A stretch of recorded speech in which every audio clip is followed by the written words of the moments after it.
Здравствуйте, дорогие друзья, мои любимые подписчики и гости канала.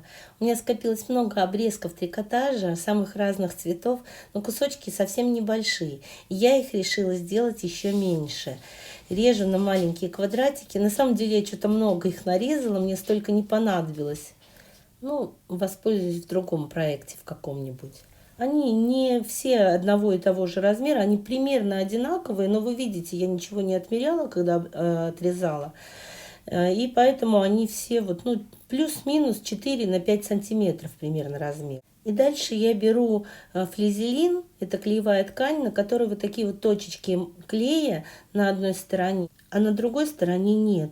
И я для чего ее беру? Потому что у меня кусок трикотажа, футболки есть черного цвета, и я приклеиваю. Можно взять, наверное, любую ткань для основы, но я решила почему-то, что использую я этот кусок трикотажа, а чтобы он сильно не тянулся, чтобы можно было с ним работать, он был стабильный, я на него наклеиваю с помощью утюга флизелин, потому что от утюга вот эти капельки клея размягчаются и отлично приклеивают одно к другому. Выравниваю свою заготовку, она у меня получилась 42 на 37 сантиметров.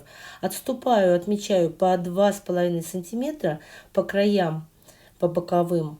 И с верхней части заготовки отступаю 3 сантиметра. А потом делаю полосочки с расстоянием 4 сантиметра между собой. Для чего я это делаю? Потому что я буду пришивать свои вот эти вот маленькие кусочки трикотажа. И я хочу, чтобы они как-то ровными рядами были на моей заготовке. Снизу у меня остается 5,5 сантиметров. Пришивать я буду тонкими вязальными нитками, которые вы уже знаете, кто давно на моем канале, что я их постоянно использую. Это нитки из мерсеризованного хлопка, фирма Коко. Но если вы живете не в России, то просто ищите у себя, либо ирис подойдет, он чуть-чуть потоньше, но тоже также будет заметны эти стежки будут.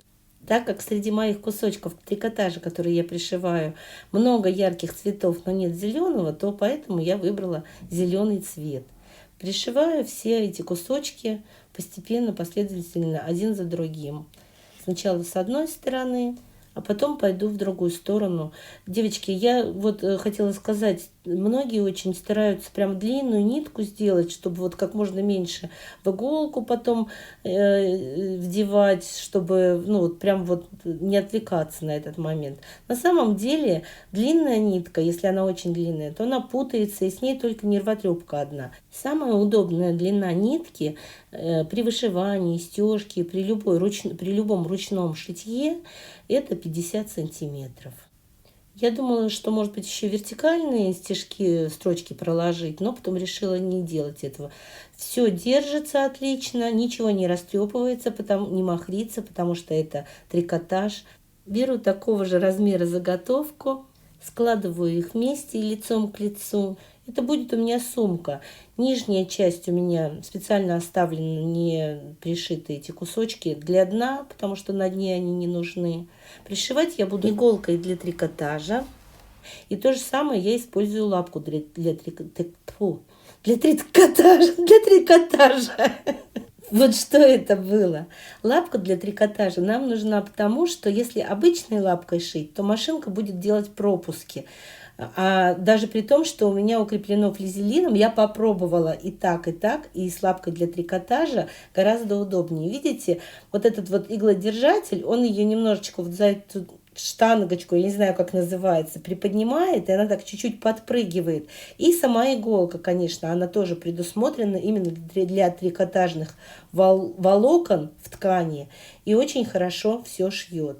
Ну, теперь после того, как сшила по периметру, кроме верхней части, делаю уголки, дно своей сумки. Складываю уголки так, чтобы нижний и боковой шов совпадали.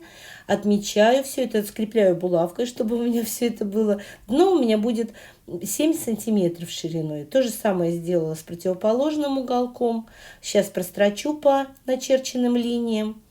Вот уже готово. Обрезаю уголки, и все, девочки, дно готово. Конечно, вы уже, наверное, многие знаете, как это делается. Я это в каждом видео показываю, где сумки шью. Но все-таки Из песни слова не выкинешь. А повторение – мать учения.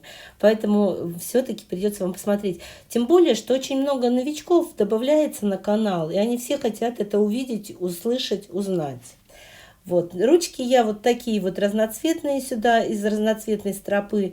Я, если честно, в этот раз прям не мерила, на глазок прикрепляла. Но можно, конечно, отметить серединку, от серединки отметить расстояние до ручек, чтобы оно было одинаково. Но я в этот раз решила положиться на свой глазомер. Ну, на самом деле он у меня очень хороший.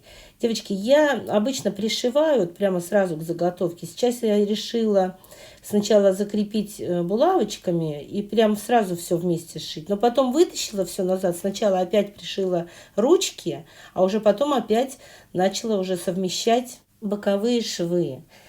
С одной стороны совместила боковые швы, потом с другой стороны то же самое сделала. И потом еще по периметру кое-где закрепила. Но закрепила в районе ручек, потому что они тяжеловатые для трикотажа и подтягивали немножко ткань. Видите, здесь уже видно, что я ручки пристрочила. После того, как все сложила, все совместила, по кругу нужно сделать строчку. И потом через отверстие, которое оставлено было в подкладке, выворачиваю все, вытаскиваю свою сумку на белый свет. И после того, как все вытащила, смотрите, у меня вот это отверстие, через которое выворачивала, нужно зашить. Я прям пальцами вот так вот заглаживаю эти краешки, и мне надо проложить строчку. Все, готово уже. Я даже нитки не подбирала, там с одной стороны черная, с другой темно-серая. Но теперь мне все равно нужно с двух сторон черная, и я опять ставлю лапку для трикотажа и иголку для трикотажа, потому что мне надо было прострочить по кругу, закрепить все это сверху строчкой, чтобы не высовывалась подкладка, чтобы все это было красивенько и ровненько. Ну а для тех, кто предпочитает более спокойные цвета и что-то такое посерьезнее, вот такой есть вариант. Тоже сумка. Здесь у меня она сама по себе больше и дно шире, и она более такая хозяйственная. Но можно сделать ведь любой модели. Главная идея, как сделать саму заготовку. А модель вы можете сами выбирать. Это вообще может быть куртка или платье, а не сумка. Тоже из трикотажа это сделано, только из более плотного. Они обе мне нравятся. Я вообще-то собираюсь подарить на 8 марта одну из них свекрови. Предложу на выбор. У серой сумки ручки короткие совсем, только в руке носить. А вот разноцветную ее можно и на плечо повесить. Может быть, надо было делать наоборот. Но в любом случае они подходят обе, в магазин за хлебушком сходить. Но вот это разноцветное выглядит как витраж. Особенно вот если не прямо рядышком стоять, а с 3 метров, это уже прям натуральный витраж. И вообще смотрится очень нарядно и ярко, и поднимает настроение. Если вам понравилось это видео, ставьте лайк, пишите свои комментарии. Конечно же, подписывайтесь на мой канал, если до сих пор не подписаны. И большое спасибо всем, кто досмотрел до конца.